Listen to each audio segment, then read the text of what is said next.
Bem-vindos a mais um vídeo no canal. Eu Ele e a Torá. Chegamos à nona Parashá, Parashá Vayeshev, que quer dizer e habitou, está em Gênesis 37, 1 até o capítulo 40, 23. Haftará, Amós, do 2 ao 6, depois 3 ao 8. Brit Hadashá, Mateus 14, do 1 ao 36. A Parashá Vayeshev inicia descrevendo o grande amor de Jacó por seu filho Yosef, o que acaba provocando o ódio de seus irmãos. O ciúme deles cresce quando Yosef lhe conta os dois sonhos que indicam que eles serão um dia subservientes a ele. Jacó envia Yosef para vigiar seus irmãos que estão guardando o rebanho longe de casa, e ao vê-lo se aproximar, planejaram matá-lo. Rubens convence os irmãos a não matarem Yosef, mas é incapaz de salvá-lo totalmente quando os irmãos vendem Yosef como escravo no Egito. Após mergulhar o casaco de Yosef em sangue, eles voltam ao pai que acredita que seu amado filho foi morto por um animal selvagem. A Torá faz uma digressão para relatar a história de Yehudá e sua nora Tamar. A narrativa volta-se então para Yosef, no Egito, onde se torna um escravo que obtém sucesso e é encarregado nos negócios da família de seu amo Potifar. A esposa de Potifar tenta de todas as formas seduzir Yosef, que resiste sempre ao assédio. Ao sentir-se recusada, ela grita dizendo que ele tentou violentá-la. Yosef é jogado na prisão, onde novamente é alçado a uma posição de liderança, dessa vez ficando encarregado dos prisioneiros. 10 anos depois, o mordomo-chefe do faraó e o padeiro são jogados na mesma prisão. Certa noite, eles têm um sonho intrigante que Yosef interpreta de forma acurada. E a porção conclui quando o mordomo retorna a seu cargo antigo e o padeiro é executado, como Yosef havia predito. José é uma tipologia de Yeshua e eu irei mostrar nos próximos slides a semelhança entre os dois. Tá, uma coisa. Porque você disse que os irmãos mergulharam ele em alguma coisa, em sangue, a roupa dele em sangue, mas o que? A túnica, eu vou falar pro final.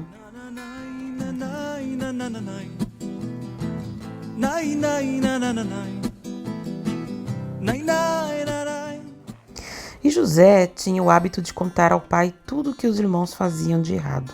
Israel amava José mais que os outros filhos, porque José era o filho nascido quando Israel já era velho. Ele mandou fazer para José uma túnica. Quando seus irmãos perceberam que José era o filho predileto de seu pai, começaram a odiá-lo. Esse ódio chegou a ponto de nem mesmo conversarem mais com ele. Certo dia, José teve um sonho. Quando contou aos irmãos, eles passaram a odiá-lo ainda mais. Ele disse: "Ouça um sonho que eu tive. Estávamos todos nós no campo, juntamente, juntando feixe de trigo. De repente, meu feixe ficou de pé, e os feixes de vocês o rodearam e curvaram-se diante dele." Então os irmãos disseram: "Certo, quer dizer que você vai reinar sobre nós." O sonho que ele contou e a maneira em que o contou os deixaram enfurecidos. Ele teve outro sonho e também o contou aos irmãos. "Tive outro sonho.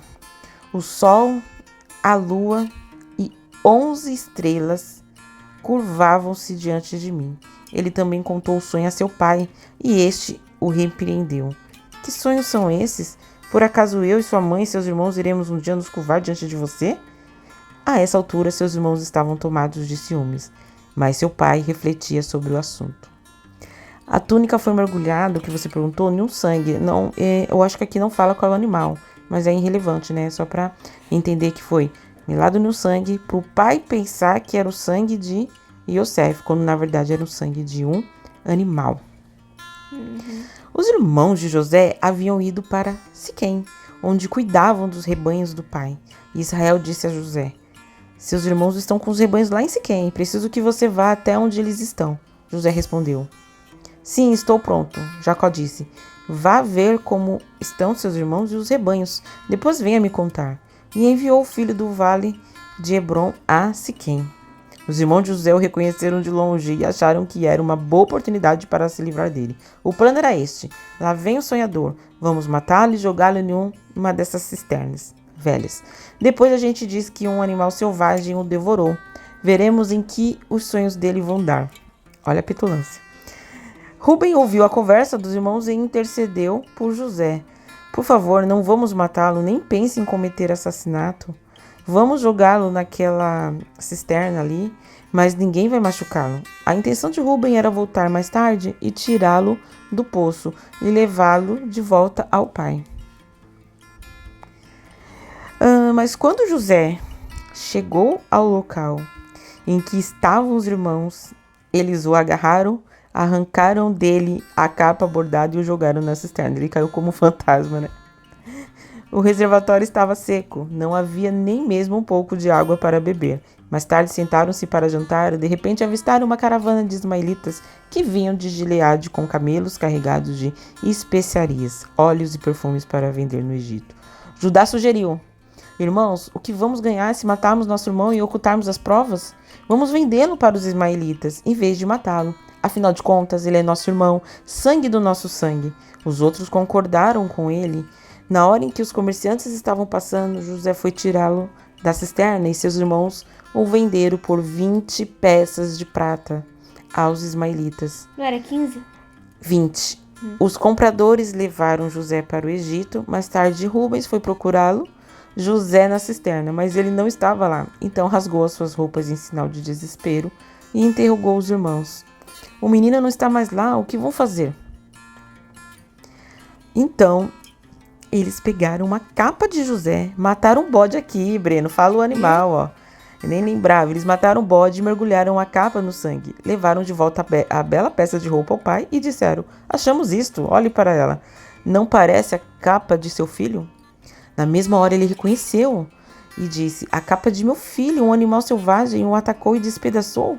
Jacó rasgou as roupas em sinal de luto. Vestiu-se com pano de saco e chorou por muitos dias a morte do filho. Os outros filhos e filhas tentavam consolá-lo, mas ele não queria ouvir ninguém e dizia: irei para o túmulo ainda chorando por meu filho. E chorava muito por ele. No Egito, os midiantes venderam José a Potifar, um dos oficiais do faraó administrador da casa real. José é uma tipologia de Yeshua, como eu disse no início do vídeo, ou seja, um tipo de Machia. Quando lemos a história de José, podemos ver a semelhança com a história do Machia. Por exemplo, aqui os irmãos de José o vendeu por 20 moedas de prata e Yeshua foi vendido por 30 moedas de prata. Outro ponto é o ódio dos irmãos. Os irmãos representam o povo judeu que não aceitaram Yeshua. Não todos, mas uma grande parte. Judá e Rubens podem representar os que creram nele, porque eles tiveram compaixão de José apesar de tudo. E ainda mergulharam a túnica dele no sangue de um animal para falar ao pai que ele estava morto. Mas José não foi morto. E no decorrer da história, vai voltar e salvar a todos da fome. E Yeshua foi morto, mas ressuscitou e voltará para nos salvar do pecado.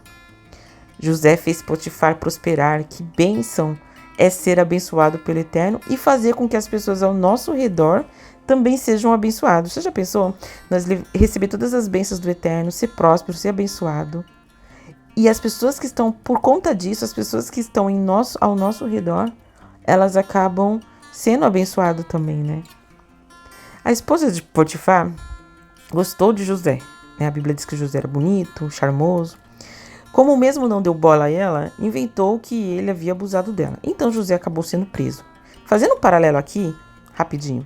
A lei foi dada no Monte Sinai por Moisés. Porém, José já sabia que adultério era errado. Tanto que ele disse: não posso pecar contra Deus. A lei, de certa forma, estava enraizada no coração dele. Na verdade, é o contrário do que muitos pensam, né? A lei sempre existiu, pois é o próprio caráter do Eterno. Ela apenas foi entregue no Monte Sinai. Na prisão, José prosperou, ficou amigo do chefe da carceragem, pois o Eterno era com ele. Então, depois de 10 anos que José já estava preso, se juntou a ele o padeiro e um copeiro. Ambos tiveram sonhos, José os interpretou, falando que o padeiro morreria em 3 dias e o copeiro seria absorvido em 3 dias. Não era o contrário? O copeiro foi absorvido, o padeiro preso. Fazendo novamente um paralelo com Yeshua, quando Yeshua foi crucificado, havia 2 malfeitores com ele. Um creu em Yeshua e foi salvo, o outro não. Um dos malfeitores crucificados blasfemava contra ele, dizendo: não és tu, Cristo? Salva-te a ti mesmo e a nós também. Respondendo-lhe, porém, o outro: nem ao menos teme a Deus, estando sob igual sentença? Nós, na verdade, com justiça, porque recebemos o castigo que os nossos atos merecem, mas este nenhum mal fez. E acrescentou: Jesus, lembra-te de mim quando vieres do teu reino. Jesus lhe respondeu: em verdade te digo, hoje estarás comigo no paraíso. José pediu para o copeiro se lembrar dele, mas o copeiro se esqueceu. Na próxima paraxá continuará a história de José e eu vou mostrar mais semelhança com a história de Yeshua. Mas até aqui, o que podemos aprender com a história de José?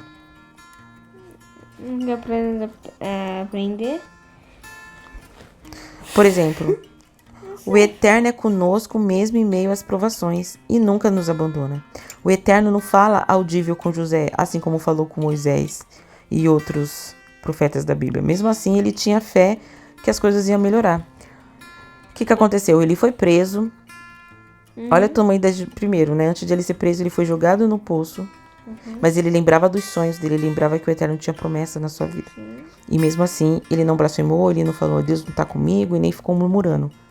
Depois ele ficou na casa de Potifar, fez Potifar prosperar, e aconteceu essa injustiça. E mesmo assim, ele continuou. Hã? E Benjamim? O que tem? Só na próxima paraxá, deixa aqui. Breno, não atropela as coisas.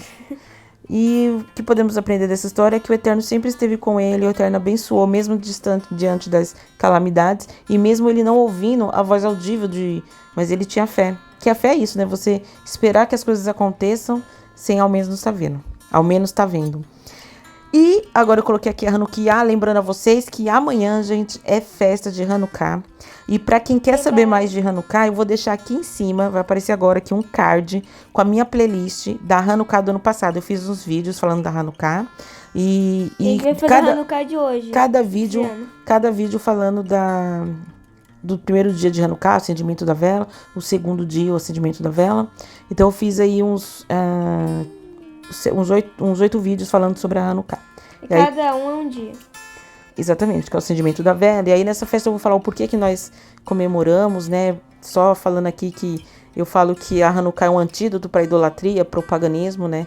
Já que eles comemoraram os macabeus a vitória em cima do tirano Antíoco Epifânio, né? Que fazia com que eles não guardassem a lei, comessem tudo que era tipo de animal, né? Blasfemou o templo, matando um porco no templo, enfim.